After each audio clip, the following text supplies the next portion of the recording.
আরো ভারী ছিলেন, চতুর্থ আসমান পর্যন্ত গিয়েছেন। আর মুস্তাফা সবচাইতে ভারী ছিলেন, লামাকানে পৌঁছে গিয়েছেন। পাওয়ারফুল জাত মুস্তাফা চন্দ্রকে পার করে, সূর্যকে পার করে, আসমানকে পার করে, লৌহকে পার করে, কালামকে পার করে, যেখানে মাকানের কোনো অস্তিত্ব নেই, লামাকানে পৌঁছে গিয়েছেন।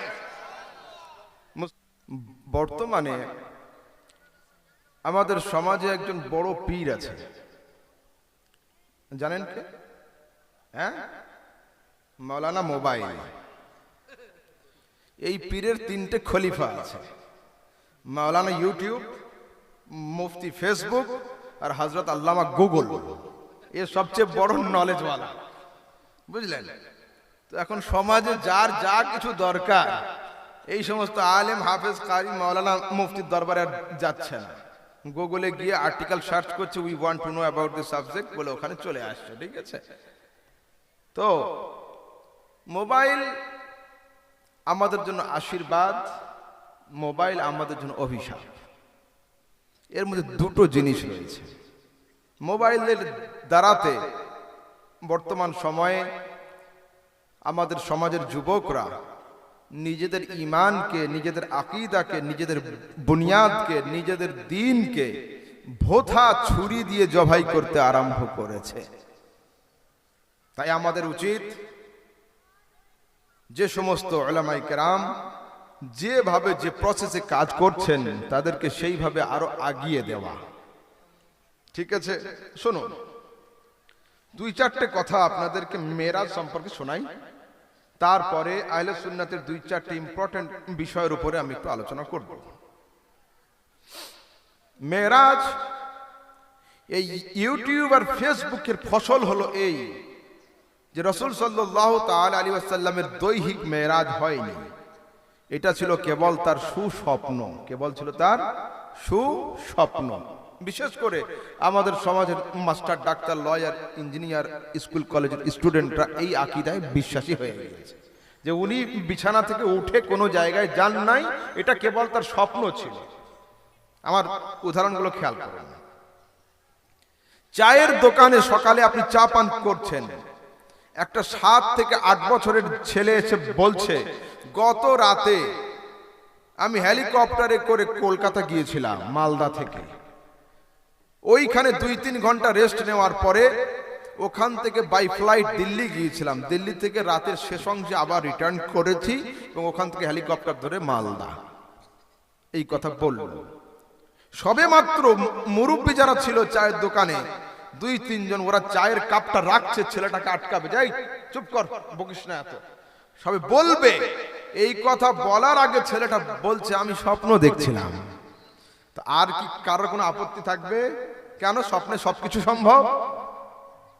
তো আবু জাহাল এত নাদান ছিল না যে আমার রাসূল স্বপ্নে মেরাজের কথা বলবেন আর আবু জাহাল এন্ড কোম্পানির মাথা খারাপ হয়ে যাবে। যদি রাসূল স্বপ্নে মেরাজের কথা দাবি করতেন তো মক্কার কাফেররা কেউ হয়রান হতো না। কেন? স্বপ্নে তো মুহাম্মদ সাল্লাল্লাহু আলাইহি ওয়াসাল্লাম দূরের কথা, আমরাও যেতে পারি, এটা কাফেরদের ধারণা ছিল। কিন্তু রাসূল স্বপ্নের কথা দাবি করেন নাই, সেই জন্য আবু জাহেল এত হয়রান হয়েছিল। ফার্স্ট।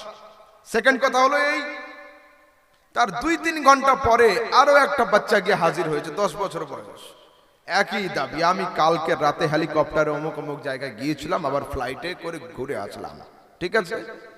একজন লোক বলছে, আরে বাবা চুপ কর, তোর আগে এসে একজন এই কথা বলছিল, কি করে সম্ভব তোর জন্য?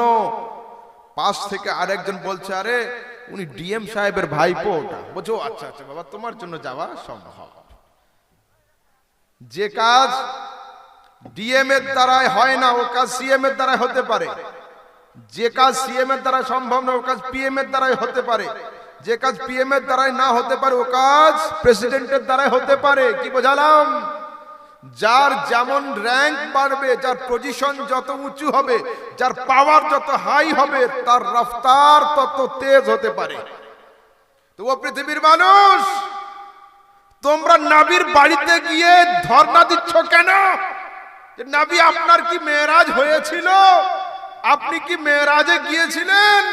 আরে আমার রাসূল তো দাবি করেন নাই আমি মেরাজে গিয়েছিলাম, খোদা বলছেন আমি মুস্তাফাকে মেরাজে নিয়ে গিয়েছিলাম। তো যদি আল্লাহর কুদরতে নিয়ে যাওয়া সম্ভব হয়, মুস্তাফার জাতে মেরাজে যাওয়াও সম্ভব রয়েছে। আচ্ছা, ক্রিকেট ম্যাচ যখন হয়, বলার আসলে বড় বড় বলার, এক একজনের বাজুর পাওয়ার এক এক রকমের থাকে। কেউ 90, কেউ 80, কেউ মোর দ্যান 100 কিলোমিটার বেগেও বল ছুটতে পারে। একটা বড় বাহাদুর পালোয়ানকে ডাকুন যে অনেক দূর ফিরতে পারে, ওর হাতে একটা 1 কেজি ওজনের বল দিয়ে দেন, 500 গ্রামের ইট দিয়ে দেন, বল উপরের দিকে ছুড়ে দাও, অনেক দূর দিয়ে দিবে। এত উঁচুতে দিয়ে দিবে যে ওর নামতে নামতে 30 সেকেন্ড পার হয়ে যাচ্ছে, পসিবল। ওই শক্তিশালী লোকটার হাতে একটা কাগজের পাতা ছিঁড়ে দিয়ে দাও হাতে, বল তুমি তো 1/2 কিলোমিটার উপরে তুললে, এইটাকে উপরে তোলো। যদি খুব জোরে মারতে যায়, ফিকতে যায়, হাতের বাজু ছেড়ে যাবে, কিন্তু কাগজ 1/2 মিটার উঁচুতে উঠবে না। কি বোঝালাম? জিনিস যত ভারী হবে ও তত দূর পর্যন্ত পৌঁছবে। তো পৃথিবীর মানুষ, হযরতে মূসার ওজন ভারী ছিল, তো হযরতে মূসা দূর পর্যন্ত গিয়েছেন। হযরতে ঈসা আরো ভারী ছিলেন, চতুর্থ আসমান পর্যন্ত গিয়েছেন। আর মুস্তাফা সবচাইতে ভারী ছিলেন, লামাকানে পৌঁছে গিয়েছেন।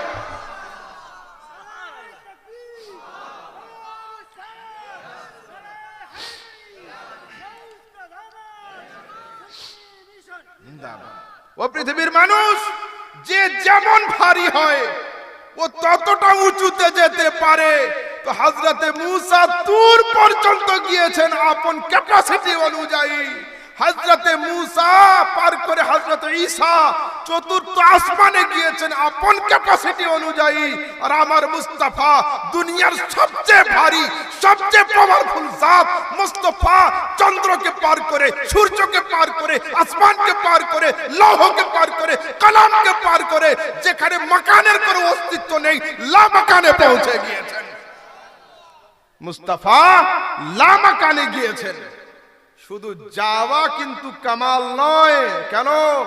হযরতে ঈসা উপরে গিয়েছেন, নামেননি, নামেননি। হযরতে আদম এসেছেন, উপরের দিকে উঠে আর যাননি। যে গিয়েছে ও আসেনি, যে এসেছে ও যায়নি। তো শুধু যাওয়া কামাল নয়, শুধু আসা কামাল নয়। কেন?